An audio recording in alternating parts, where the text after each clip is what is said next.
Môre geliefde gemeente, hartlik welkom ook aan alle besoekers wat vanmôre saam met ons hier mag wees. Afkondigings vanmôre. Ons kollekte by die deure gaan vir die Bolandse Bedieningsfonds. Na die erediens is daar geen katekisasie nie weens die skoolvakansie en daar sal steeds sistersvergadering wees. Ons vanmiddag Bybelstudie in Langebaan by oom Chris en tannie Stella se huis. Ons gaan voort met Handelinge, die 1 April. Die aand is Dinsdag aand, het ons tafelgesprek oor die reëse, Genesis 6 vers 4 en Numeri 13 vers 33. En die 16de April vergader die kerk Kiki Club. Dan herinner ons maar net weer saam met die afkondigings wat ook met die mostersaadjie uitgestuur word. Die 28ste het ons die kerk skoonmaak en die tuinwerkdag. Die 9de tot die 11de Mei het ons kerkkamp. En die 5de Julie het ons kos en ons wingerdfees.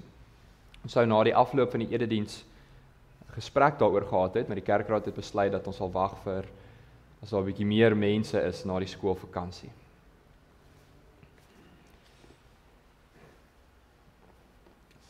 Ons begin dan vanmôre met 'n reeks prediking uit die Dordtse leerreëls se 5de hoofstuk, die volharding van die gelowiges. Jy sal hoor dat ons liturgie so 'n bietjie anders is, maar nogtans alles soos dit vir ons voorgeskryf is deur die synode. Uit hom en deur hom en tot hom is alle dinge. Aan hom behoort die heerlikheid tot in ewigheid. Aan u, gemeente van God, aan die geheiligdes in Christus Jesus, die geroepe heiliges, saam met almal wat die naam van ons Here Jesus in elke plek aanroep, genade en vrede vir julle van die Here Jesus Christus en van God ons Vader. Amen. Kom ons staan dan, sing ons saam van Skrifberuiming 5:4. Dit is ons Paastriomf. Romeine 8 vers 33 tot 39, baie bekende skrifberuiming. Kom ons staan dan, sing ons saam vers 1, 2, vers 5 en vers 6. Ons bely saam ons geloof in die woorde van die geloofsbelijdenis van Nicea. Ons sê dit in ons harte saam. Ons glo in een God, die almagtige Vader, die skepper van hemel en aarde, van alle sigbare en onsigbare dinge. En in een Here Jesus Christus, die eniggebore Seun van God, voor al die eeue uit die Vader gebore. Hy is God uit God, lig uit lig, waar God uit waar God, gebore nie gemaak nie, een in wese met die Vader, deur wie alles tot stand gekom het. Hy het ter wille van ons, mense en ons saligheid, uit die hemel neergedaal, het deur die Heilige Gees uit die Maagd Maria vlees geword, hy het mens geword. Onder Pontius Pilatus is hy vir ons gekruisig, hy het gelei en is begrawe. Op die 3de dag het hy volgens die skrifte opgestaan, en hy het na die hemel opgevaar. Hy sit aan die regterhand van die Vader, en hy sal met heerlikheid terugkom om die lewendes en die dooies te oordeel. Aan sy koningskap sal daar geen einde wees nie. Ons glo in die Heilige Gees wat die Here is en lewend maak. Hy gaan van die Vader en die Seun uit, en hy word saam met die Vader en die Seun aanbid en verheerlik. Hy het deur die profete gespreek. Ons glo aan een heilige, algemene en apostoliese kerk. Ons bely een doop tot vergifnis van die sondes. Ons verwag die opstanding van die dooies en die lewe van die toekomstige bedeling. Amen. Ons kan gaan sit en dan gaan ons saam luister na die wet van die Here.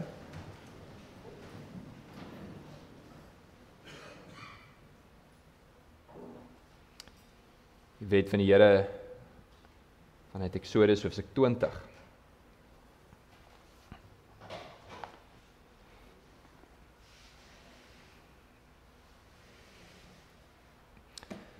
Toe het God al hierdie gebooie aangekondig. Ek is die Here jou God, wat jou uit Egipte, uit die plek van slawerny bevry het.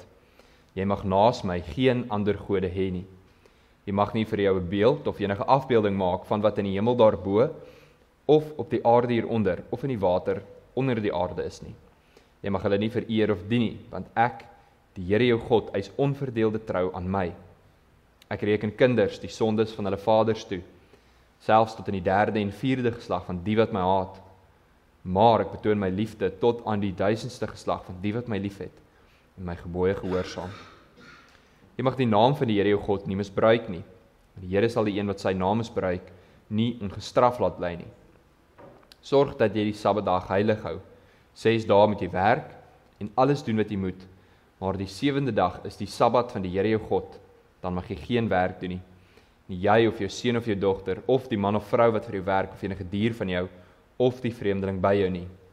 Die Here het in 6 dae die hemel en alles daarin gemaak, die aarde en alles daarop, die see en alles daarin. Op die 7de dag het hy gerus, en daarom het die Here dit as gereelde rusdag geheilig. Eer jou vader en jou moeder, dan sal jy lank bly woon in die land wat die Here jou God vir jou gee. Jy mag nie moord pleeg nie. Jy mag nie egbreek pleeg nie. Jy mag nie steel nie. Jy mag nie vals getuienis teen 'n ander gee nie. Jy mag niemand anders se huis begeer nie. Jy mag nie sy vrou begeer nie. Ook nie 'n slaaf of slavin, 'n bees of 'n donkie of enigiets anders wat aan hom behoort nie. Terwyl ons so bly sit, ons sing saam van lied 229, lied 229.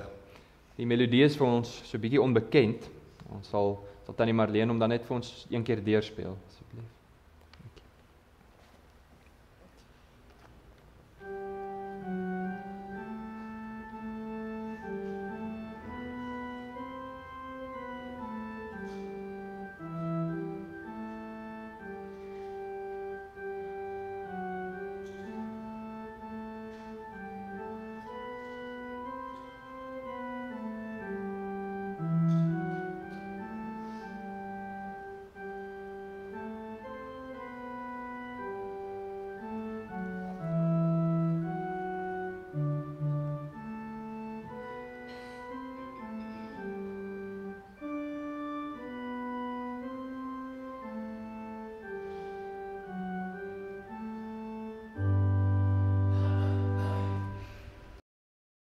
Lees vir ons weer die laaste 3 reëls. Sal U ons dan nie lewend maak, dat ons in U weer vreugde smaak?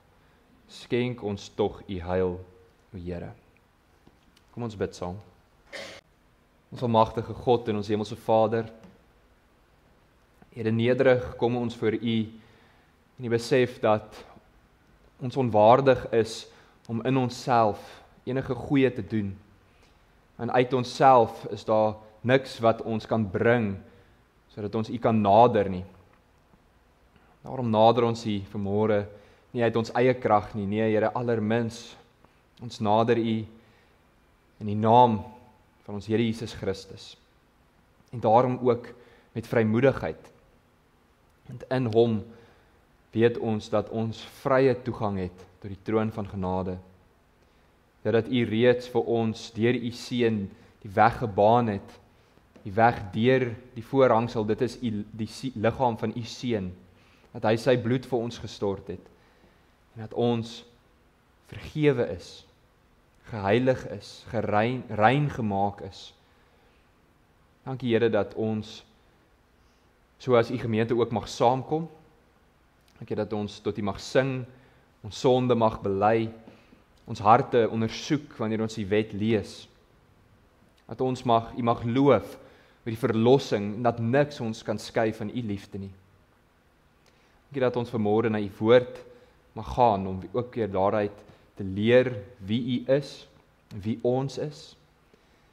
En dankie Here dat U kerk getrou bewaar het deur al die eeue heen, en dat U ook vir haar die voorreg gee om belydenisskrifte te mag hê, gelowiges wat saam gedink het en bepeins het oor U woord, en dat ons daaruit ook die beginsels, die dogmatiek daaruit mag haal, en daardie leerstellings nie net koue inligting mag wees nie, maar dat dit waarlik troosvol mag wees, en dat dit ons ook versterk vir ons lewe hier op aarde.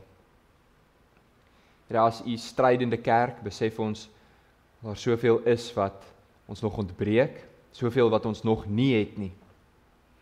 Ons sien dit wanneer ons hoor van lidmate wat siek is, wat swaar kry, lidmate wat eensaam is. Ons sien dit wanneer ons na die wêreld kyk en die swaar kry beleef.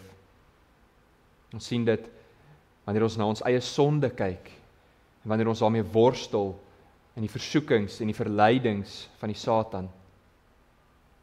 Nou, ons sien dit elke dag, elke oomblik. Ons besef dat ons verlang en uitsien na soveel meer. Dankie dat ons juis kan. Dankie dat ons 'n hoop het en 'n vooruitsigting het in hierdie lewe. En dankie dat ons juis daarin ons identiteit vind, juis daarin ons krag en ons moed gaan haal. Ons bid, Here, dat U egter sal wees met almal wat swaar kry, almal wat siek is. Ons dink aan ons geliefdes wat mense aan die dood afgestaan het die afgelope week. Ons bid aan vir ons geliefdes wat ver is, vir ons kinders, vir ons ouers, vir boeties en sissies wat ons lank terug gesien het, vir die wat oor see is. Here, ons is ver van hulle, maar U ken hulle.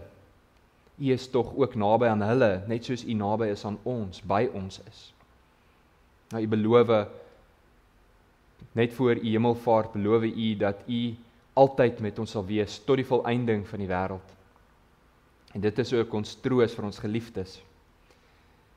Ons bid dat U ook hulle sal bewaar, soos U ook ons bewaar. Ons bid in besonder ook vir ons land en ons mense. Ons bid vir die owerheid, vir elke regeerder, elke persoon in 'n hoë posisie, elke persoon wat autoriteit oor 'n ander het. Here, dat ons dit tog in liefde, dat ons in liefde sal regeer, en dat U ook die goddeloosheid wat daar is in ons land en in die harte van die mense sal uitwis. Dat U die seer in hierdie land, wat as gevolg van selfsug en bedrog soveel skade maak, dat U ook op ons roepstem sal antwoord en ons tog uitkoms gee. Er is soveel mense in hierdie land wat swaar kry. Ons bid ook so vir ons hele wêreld, waar ons lees van oorloë en vervolging van ons Christen broers en susters in ander lande, dat U ook daar sal wees. En ons bid, Here, dat ons na die wat vervolg word ook sal kyk en na hulle en vir hulle sal bid. Dat ons ook na hulle sal kyk en hulle stryd wat hulle met volharding ook veg. Dat ons ook juis daarin moed kan skep vir ons stryd wat ons voer. Ons bid, Here, vergewe al ons sondes. Ons besef ons skiet soveel tekort en help ons om deur die krag van die Gees, want juis alleenlik daardeur kan ons die werke van ons vlees doodmaak. Dat ons hoe langer hoe meer sal heilig word en dat ons meer en meer sal lyk soos die mens wat ons herskape is, soos Christus in ware heiligheid en geregtigheid. Vergewe tog al ons sondes, Here. Staan ons by in ons swakhede. Ons bid dit alles nie in ons naam nie, maar in die naam van ons Here Jesus Christus, ons rots en ons verlosser. Amen. Voordat ons uit die woord van die Here lees, kom ons sing eers saam van Skrifberuiming 15:1. Skrifberuiming 15:1 is Efesiërs 3 se gebed vir die kerke, gebed vir die gelowiges. Ons sing daar vers 1 en vers 2. Ons lees vanmôre saam uit die woord van die Here uit Romeine hoofstuk 6, die eerste 14 verse, en daarna ook uit die Dordtse leerreëls. Ek lees vir ons in die 1983 vertaling, maar ek gaan ons fokusverse herhaal vanuit die ou Afrikaanse, die 1933 vertaling. Wat moet ons nou hiervan sê? Moet ons aanhou sonde doen, sodat die genade kan toeneem? Beslis nie. Hoe kan ons, wat dood is vir die sonde, nog daarin voortlewe? Of weet julle nie, dat ons almal wat in Christus Jesus gedoop is, in sy dood gedoop is nie? Deur die doop is ons immer saam met hom in sy dood begrawe, sodat soos Christus deur die wonderbaarlike magsdaad van die Vader uit die dood opgewek is, ons ook so 'n nuwe lewe kan lei. Aangesien ons met hom een geword het in sy dood, sal ons sekerlik ook met hom een wees in sy opstanding. Ons weet tog dat die sondige mens wat ons was, saam met Christus gekruisig is, sodat ons sondige bestaan beëindig kon word. Ons is dus nie langer slawe van die sonde nie. Iemand wat gesterf het, is immers vry van die mag van die sonde. Ons het saam met Christus gesterwe, daarom glo ons dat ons ook saam met hom sal lewe. Ons weet dat Christus wat uit die dood opgewek is, nie weer kan sterwe nie. Die dood het nie meer mag oor hom nie. Hy het gesterf en is eens en vir altyd vir die sonde dood. Nou lewe hy en hy lewe vir God. Julle moet dus altyd onthou dat ook julle vir die sonde dood is, maar vir God lewe, omdat julle een is met Christus Jesus. Moet dan nie toelaat dat die sonde nog langer oor julle heerskappy voer en julle die begeertes van julle sterflike aardse bestaan laat gehoorsaam nie. Julle moet geen deel van julle liggame in diens van die sonde stel as 'n werktuig om goddeloosheid te bedryf nie. Nee, stel julle in diens van God as mense wat dood was, maar lewend gemaak is. En stel elke deel van julle liggame in diens van God as werktuig om te doen wat God wil. Die sonde moet nie meer baas wees oor julle nie, want julle staan nie onder die wet van Moses nie, maar onder die genade. Ek herhaal vir ons vers 6 en vers 13.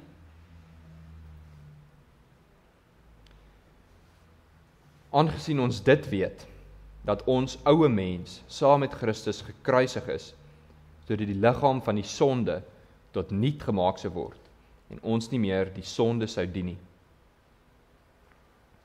Daarmee saam vers 13. En moenie julle lede stel tot beskikking van die sonde as werktuie van ongeregtigheid nie, maar stel julle self tot beskikking van God as mense wat uit die dode lewend geword het, en julle lede as werktuie van geregtigheid in diens van God. Daarmee saam lees ons vanuit die Dordtse leerreëls, 5de hoofstuk. Ons Dordtse leerreëls is ons belydenisskrif wat vir ons die uitverkiesing weergee. Hy gee dit weer in 5 hoofstukke, waarvan die 3de en 4de hoofstuk eintlik onder een hoofstuk tel. Jy sal sien dat daar staan hoofstuk 3 en 4 word onder een hoofstuk bespreek. Die 5de hoofstuk dan handel oor die volharding van die gelowiges. Ons lees saam vers 1 en die word ingedeel in 5 hoofstukke en dan in artikels of paragrawe. Ek lees vir ons paragraaf 1 en 2. Hulle wat God volgens sy voorneme tot gemeenskap van sy Seun onder ons Here Jesus Christus roep en deur die Heilige Gees wederbaar, verlos hy wel van die heerskappy en slawerny van die sonde. Tog verlos hy hulle in hierdie lewe nie heeltemal van hulle bedorwe natuur en bestaan nie. Hieruit ontstaan die daaglikse sondes van swakheid, en selfs die allerbeste werke van die heiliges is nog gebrekkig. Daarom moet hulle voortdurend voor God verootmoedig, hulle toevlug tot die gekruisigde Christus neem, die bedorwe natuur hoe langer hoe meer doodmaak, deur die gees van die gebed en die heilige beoefening van die godsvreesendheid, en vurig na die bereiking van die volmaaktheid verlang, totdat hulle losgemaak van hierdie sterflike liggaam, met die lam van God in die hemel regeer. Tot sover. Ons begin dan vanmôre 'n reeks uit die Dordtse leerreëls, elke eerste Sondag van elke maand, behalwe nou natuurlik vandag.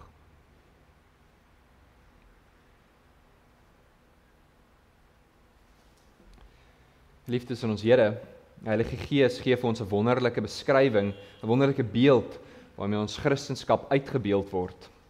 Dit is die beeld van 'n marathonatleet. Christen wees beteken 'n lewenslange reis, een van geduld, inspanning, oefening en die belangrikste daarvan volharding.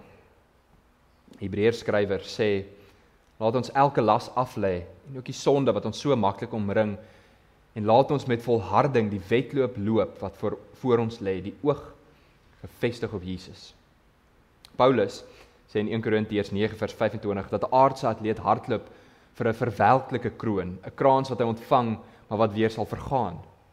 Die gelowige, ons as gelowiges hardloop vir 'n onverwelklike kroon, 'n ewige lewe saam met God wat nooit van ons beroof gaan word nie. En om hierdie marathon dan te voltooi, is volharding nodig. En juist hierdie noodsaaklikheid het die synode in Dordrecht raak gesien en daardie leerstelling vir ons vasgevang in hoofstuk 5.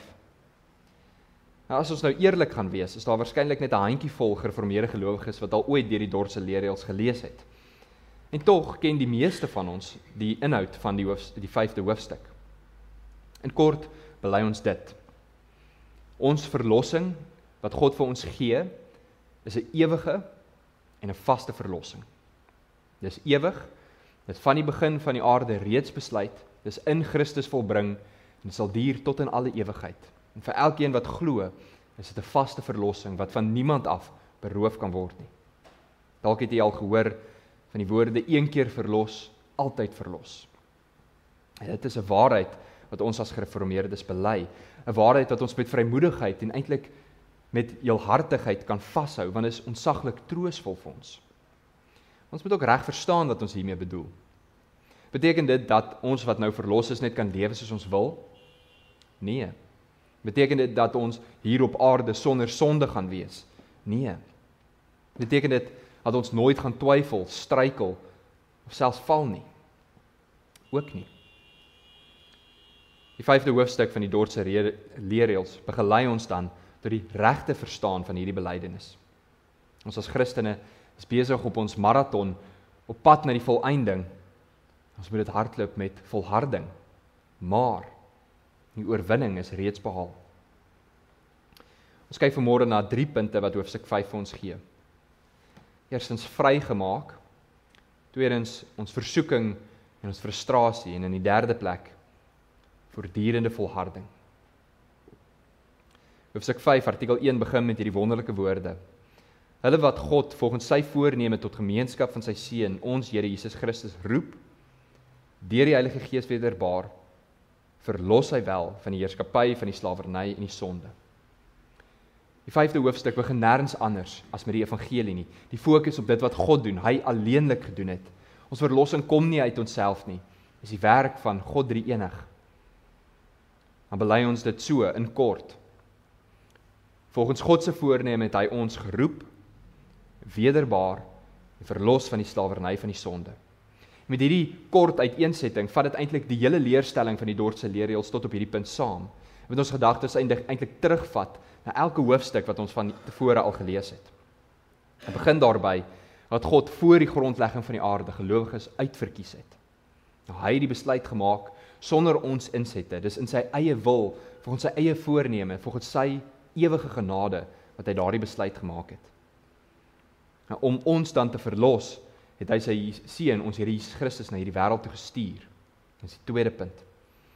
God volbring dan sy verkiesing deur ons tydens ons aardse lewe te roep tot gemeenskap met ons Here Jesus Christus. Maar hy roep nie net nie, hy gee ook aan elke ware gelowige, aan elke uitverkorene en eintlik aan hulle alleenlik die ware geloof. Ons verlossing is dus doeltreffend. God se werk wat hy deur sy Gees in ons werk, sal uiteindelik sy doel onfeilbaar bereik. In die derde plek, dit vat ons terug na hoofstuk 3 en 4 toe. Weens ons verdorwe natuur is nuwe harte nodig. Ons harte van klip word verwyder en ons kry die wedergeboorte, die harte van vlees. En elkeen wat waarlik glo, elkeen wat die Gees van Christus in hulle het, elkeen wat gemeenskap met Christus is, hulle sal ook bevry word van die heerskappy en die slawerny van die sonde. So bely ons dan die wonderlike evangelie. God het ons volgens sy voorneme geroep, wederbaar en vrygemaak van die slawerny van die sonde. Romeine 6 fokus veral dan op hierdie verlossing van die slawerny, van die sonde en die slawerny. Paulus bou voort op dit wat hy gesê het in Romeine 5. Hy verduidelik, alle mense is in Adam verlore, maar alle mense word ook weer deur Christus uit die dood opgewek. In Adam het ons almal deel aan ons sondige aard, maar deur Christus word daardie sondige aard ook gebreek. En net soos een mens se gehoorsaamheid die dood gebring het, so bring Christus se kruisdood die lewe. Dit lei dan tot sy vraag in Romeine 6 vers 1. Wat sal ons nou hiervan sê? As ons dan nou die vryheid in Christus het, sal ons dan aanhou sondig sodat ons meer genade kan ontvang? Ons is nou vrygemaak. Kan ons nou maar net lewe soos ons wil? Paulus sê, beslis nie. Nee, die een wat so geargumenteer, verstaan nie sy vryheid nie. En dan gee Romeine 6 vers 6 vir ons die antwoord. Dit word vir ons in 3 opgebreek. Ons weet tog dat ons oue mens saam met Christus gekruisig is. Die oomblik wanneer die Heilige Gees die wedergeboorte in ons werk, dan word ons verenig in Christus. In sy dood word ons ingelyf. Sy dood aan die kruis beteken dat ons ou mens saam met hom gekruisig is. Daardie sondige mens, daardie mens wat onder die heerskappy van die sonde leef, hy bestaan nie meer nie. Nou is ons dood vir die sonde. Tweedens sê hy, ons ou mens wat saam met Christus gekruisig is, het gebeur sodat die liggaam van ons sonde tot niet gemaak sou word. Dit is natuurlik 'n baie letterlike vertaling en dis presies ook die woorde wat ons belydenis gebruik. Die liggaam van die sonde verwys na ons verdorwe natuur, daardie heerskappy van die slawe van die sonde. Maar Christus het daardie slaweband gebreek, letterlik tot niet gemaak. Sy mag is heeltemal vernietig. In die derde plek, ons is dus nie meer slawe van die sonde nie. Ons het nou 'n nuwe meester. Ons staan nou onder die heerskappy van Christus. Sy juk is sag en sy las is lig. In 1951 is daar 'n boek geskryf met die naam Spartacus, wat vertel van 'n swaardvegter wat vir vermaak, 'n slaaf wat verkoop is as 'n swaardvegter vir vermaak. Later sal hy dan die slawe lei om teen 'n burgeroorlog teen Rome te begin. En in die boek herhaal Spartacus die woorde wat die slawe in die Romeinse ryk gereeld gesê het. Die enigste vryheid wat 'n slaaf ken, is die vryheid van die dood. Ja, slegs deur die dood wat 'n slaaf vry kan word. Daardie vryheid deur die dood het ons ontvang. Nie ons dood nie, maar Christus se dood aan die kruis. Ons ou mens word saam met hom gekruisig. Die slaweband is gebreek en ons is vry. En nou het ons in Christus ook nuwe lewe. Nie meer gebind in die diens van die sonde nie, maar gebind tot diens van God. So begin ons belydenis dan. Die wonderlike evangelie, die vryheid van die sondeslawerny. Na ons die evangelie gehoor het, konfronteer ons belydenis ons dan ook met die frustrasie, met die werklikheid van hierdie lewe. Ons is nie meer slawe van die sonde nie, maar ons stry steeds teen die oorblyfsels van die sonde in ons lewens. Ons is steeds in 'n verlore wêreld met sy seer, met sy verleidings, met sy versoekings. Gelowiges beleef nog lyding en aanslae van die Satan. Dit beteken nie dat God se genade tekortskiet nie. Nee, dis eintlik 'n bewys daarvan dat ons die reeds en die nog nie. Ons is reeds oorwinnaars in Christus, maar ons is nog op pad na ons ewige bestemming, reeds vrygemaak, maar nie vry teen die stryd van die sonde nie. Ons bely dit as volg: God verlos ons van die heerskappy en slawerny van die sonde, en tog verlos hy ons in hierdie lewe nie heeltemal van ons bedorwe natuur en bestaan nie. 1 Johannes 1 vers 8 skryf Johannes: as ons beweer dat ons nie sonde het nie, bedrieg ons onsself en is die waarheid nie in ons nie. Hierdie realiteit en die frustrasie wat ons mee het met die sonde, is eintlik 'n worsteling.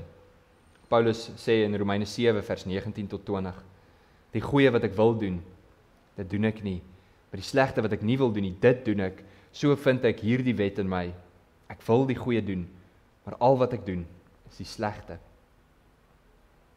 Ons bely dit saam met Paulus. As gevolg van ons bedorwe natuur, wat nog nie heeltemal weggevat is nie, is daar nog daaglikse swakheid en sonde. En selfs ons allerbeste werk is nog vol gebreke. Dit bring ons by ons derde punt. Wanneer Paulus in Romeine 6 oor die wonder van die verlossing praat, dan bring dit hom by hierdie gevolgtrekking uit, vers 11. Omdat ons verlos is, omdat ons een is met Christus Jesus, het ons altyd onthou dat ons vir die sonde dood is, maar vir God lewe. Ons lewe nou vir God.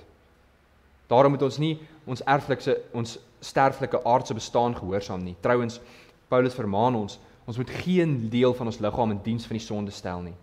Nee, ons moet eerder soos mense wat uit die dood uit lewend geword het, ons lewe in diens van God stel, ons liggame as werktuie stel van dit wat God wil hê. In Romeine 8 sê hy, ons is skuldenaars van die gees en nie van die vlees nie. Hierdie is natuurlik 'n voortdurende proses, geliefdes. 'n daaglikse stryd waarin elke gelowige staan, elke oomblik waarsonder ons nie kan rus nie. Ons belydenis gee dan vir ons 4 riglyne om ons te help volhard in ons marathon. Eerstens, ons moet onsself voortdurend voor God verootmoedig. Dit beteken dat ons sonde moet erken, dat ons dit moet bely en dat ons daarmee na God toe moet kom.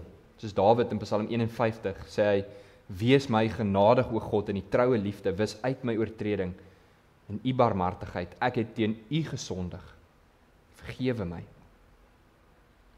Dink aan die gelykenis wat Jesus vertel van die fariseer en die tollenaar wat gaan bid. Hy sê die tollenaar het ver weggestaan en selfs nie sy oë na die hemel wou ophef nie. Hy het op sy bors geslaan en sê, o God, wees my sondaar genadig. Jesus sluit dan sy gelykenis af deur te sê, ek sê vir julle, hierdie man, nie die ander een nie, het huis toe gegaan as iemand wie se saak met God reg is. Ten eerste, ons moet onsself voor God verootmoedig.